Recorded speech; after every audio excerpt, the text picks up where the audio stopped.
Have you also noticed that Russia's best weapons do not appear in frontline reports? Indeed, it can be seen either in military parades or on brochures from international arms shows. But why is this best Russian weapon not being used in the war in Ukraine? Sometimes Russian officials give strange explanations. For example, they say that the Russian Armata tank is supposedly the best tank in the world, but it is too expensive for a tough battle. It doesn't sound very convincing. Do you know why? Because it's a lie. In fact, all of Russia's best weapons have already been thrown into the fray, and some of them can be considered very good weapons. For example, the best Russian tank is not the Armata at all, but the T-90M Proryv. This 2022 model was brought to you specifically to show you how controversial it is. This is evidenced by the Chippendale inscription, which Ukrainian soldiers have already applied.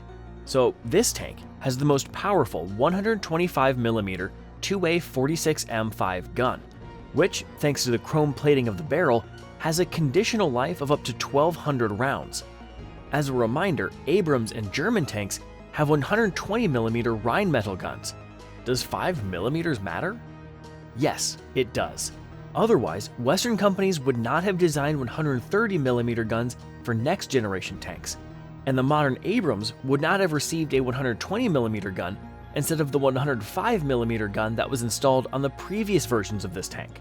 Give a thumbs up if you also believe that size matters in some situations. But the main thing is that the T-90M cannon can fire an anti-tank missile designed to meet the characteristics of an automatic loader. What? The automatic loader? Yes, this Russian tank has an automatic loader, so the T-90M can fire 8 shots per minute. You may be surprised to learn that the American Abrams and German Leopard guns are loaded manually. Although some guys are capable of firing 7 shots in 42 seconds, the loader gets tired during intense combat and the rate of fire decreases. In addition, the Proryv has a laser rangefinder, Kalina fire control system with built-in combat information and management tactical system, panoramic sight of the Commander Falcon Eye, day and night camera with 360-degree view, climate control system, orientation system with satellite navigation equipment, thermal imagers, infrared sensors, additional power plant to power electrical equipment, dynamic protection relict, active protection system arena, but none of this matters. According to Michael Peck, an expert in military technology and defense, the T-90M Proryv looks impressive, but Russian tanks always look good until they are used in combat. But what exactly does the respected expert mean? It will become clear now, based on this tank's example. In fact, the Sozvezdy combat tactical system does not work on this tank. In other words, the crew had no communication with other units. The contacts of the electrical equipment are oxidized, either because they are of poor quality or because they don't comply with the requirements for the moisture level in the cabin. The arena's active defense system was also missing, so this tank was hit. Instead of the cool 2A46M5 gun, a first-generation gun made in 1992 was installed, without chrome plating and without a chamber, which allows for the use of subcaliber shells. And this is on a tank produced in 2022. That is, probably, instead of a worn-out modern gun, an old gun with twice the service life and 20% worse accuracy were installed. And lastly, the additional ammunition compartment contained the personal belongings of the crew members instead of 18 shells. As the saying goes, hasta la vista, baby. Of course, the T-90M is not a unique tank that cannot be defeated, but in the appropriate configuration, this tank is among the top tanks in the world. But a TOS Type 1, 2, or 3 on a tank or car chassis is truly a unique weapon. TOS is an abbreviation that can be translated as Heavy Flamethrower System. No other country in the world has such a weapon. TOS is widely used in Ukraine. In fact, it is a multiple launch rocket system with 15, 20, or 30 barrels. Instead of traditional MLRS missiles, missiles with a thermobaric warhead are used. All missiles can be launched within 6 to 12 seconds. Still, the consequences of the shelling are much more destructive than those of rockets and traditional artillery. The thermobaric warhead has 2 explosive charges. One charge consists almost entirely of fuel, which combines with atmospheric oxygen to form an explosive cloud. The second charge detonates and creates a powerful blast wave. No weapon of the 20th century, except for nuclear weapons, can match the TOS in terms of cruelty. The explosion of a thermobaric munition is volumetric in nature.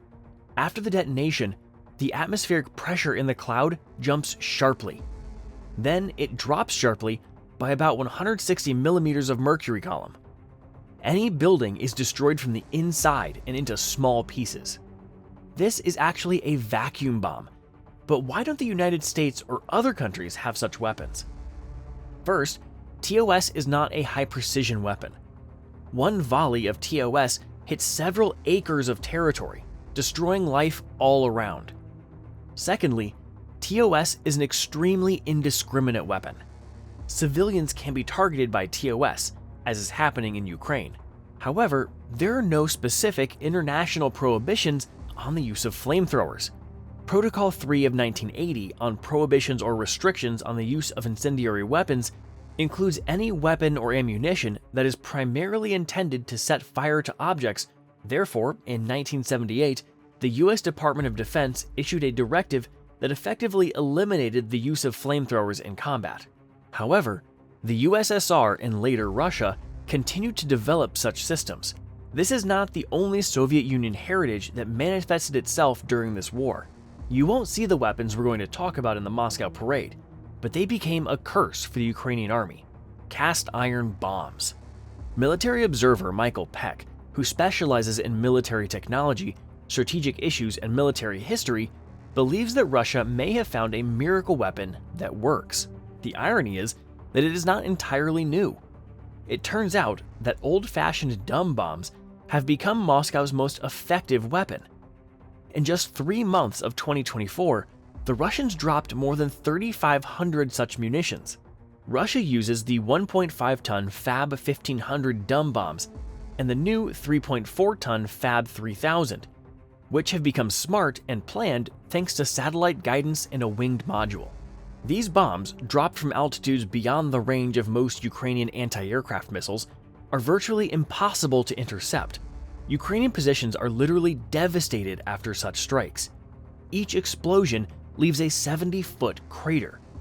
The glide bombs date back to the Nazi Fritz X and the HS-293 weapons, and continued with the American AGM-62 Walleye in Vietnam and Desert Storm. These weapons were too expensive for widespread use.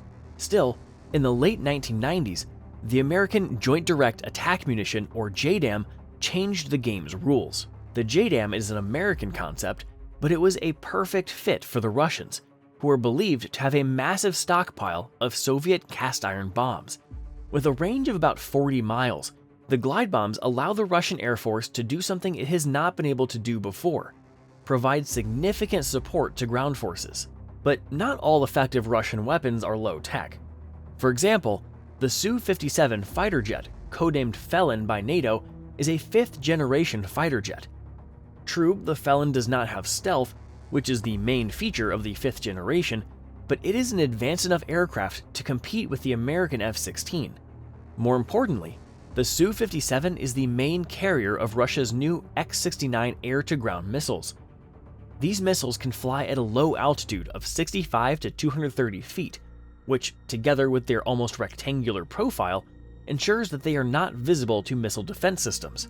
KH-69 has a combined guidance system, an autonomous inertial system of course correction based on GLONASS and GPS satellite data, and an optoelectric system, DSMAC, for homing based on a reference map of the area stored in the missile's memory.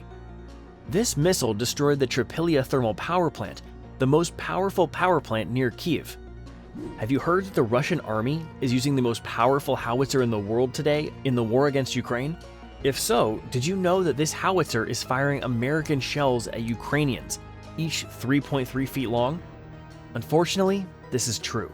It is a 2C7 Pion self-propelled artillery system with a 203mm cannon that fires 242-pound shells up to 30 miles. Each high-explosive projectile has almost 40 pounds of explosives. In addition, the Pion can use cluster, concrete, and even nuclear munitions. The ammunition is 40 rounds. Additionally, The Tu S-7 Pion is equipped with a 12.7mm anti-aircraft machine gun and a portable anti-aircraft missile system. By the way, the Tu S-7 Pion is also in service with the Ukrainian army, but in much smaller numbers.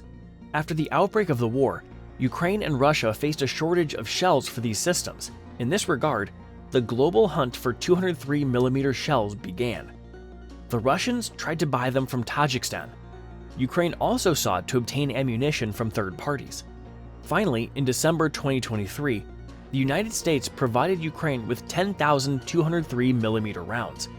But the Russians got the same ammunition. What the heck? They were provided to Russia by Iran.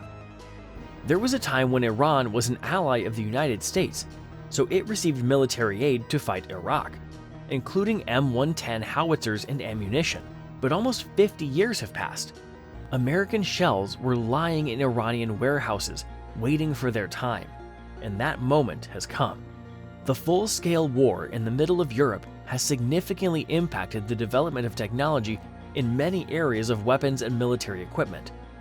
Many weapons did not fulfill their purpose, so soldiers had to improvise. For example, this Russian BMP-3 has the most powerful armament of any infantry fighting vehicle in the world. Its design incorporates 111 inventions. This monster has a 100mm cannon, in addition to the traditional 30mm cannon, ATGM, and 3 7.62mm machine guns. With such armament, the IFV BMP-3 was supposed to be the queen of the battlefield. It can even swim. But no. Drones and precision artillery do not allow the Russians to take full advantage of the BMP-3. Few IFVs manage to approach enemy positions with impunity to land assault troops. Therefore, the Russians have started using their BMP-3s to fire from close positions at a distance of up to 2.5 miles. In this way, the IFV acts as an assault gun, which is very unusual. As the saying goes, having a big gun is always a good solution. Perhaps we haven't mentioned some cool Russian weapon in this video. Share your thoughts in the comments and let us know what it is, so we can include it in the next video.